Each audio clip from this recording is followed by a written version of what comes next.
hariiroon sun erga adda citee almost waggaa tokkoof ji'a kudhan waggaa tokkoof ji'a kudhan wayiin ta'a erga haasaan keenya yookiin communication keenya iyyuu dhaabbate jechuudha. Kaanadaa tun deebitee dhufte. Kaanadaa dhamanaa keetu jira. Isee dhadheetuun argin deebitee dhufte. So maaliif Kaanadaa maaliif hin deemne maaliif dhadhee dhamanaa keen argine? Gamoo dheeraa gaafa ijaartu asii gadi baay'ee fageessite qotuutu sirraa eegama. Akka inni darbii baay'ee baatutti jechuudha. Maybe hin beeku waaqayyo kan inni sirriimatti wantoota baay'ee na baachisuu fi gara fuulduraatti waan hojjedhu bal'aan jiraachuu danda'a. Komentii irratti iddoo garaagaraatti kanan argaa ture. Tiyyaa wajjiniin hojjechuun kee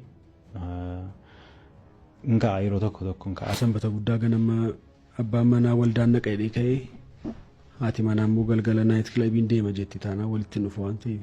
Waaqoon garuu biyya akkasii keessaa akkamitti deebitee galtee? Jalqaba gaafuma viizaa argatte iyyuu deebiin galattee murteessitee turte moo achi geesse yaada kaaste moo? Kana booddee si'ii waaqayyoon komatu dhaga'uun barbaadu jedhe maaliif jennaan waaqayyo sin eebbisa bashannanii jiraadhu jedhee Ameerikaatti si geessine fiigdee harkaa baatee dhufte.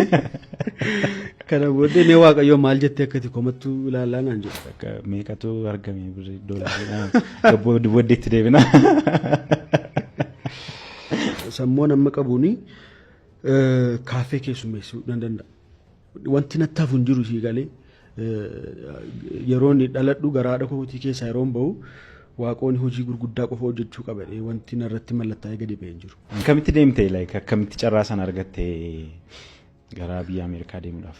Gaafuma pileenii irraa bu'uuf jettu magaalaa Ameerikaa gaafa geessu amma Washington DC geenyeerra gaafa jedhanii gaafa si gadi ilaaltu hin argitu magaalaa. Bosonaan ukkaamameera. Afaan Oromoo sirkaan banne garuu ji'a lamaaf amma kana turte sirkaan banne. Dhaga'uun na rakkisa malee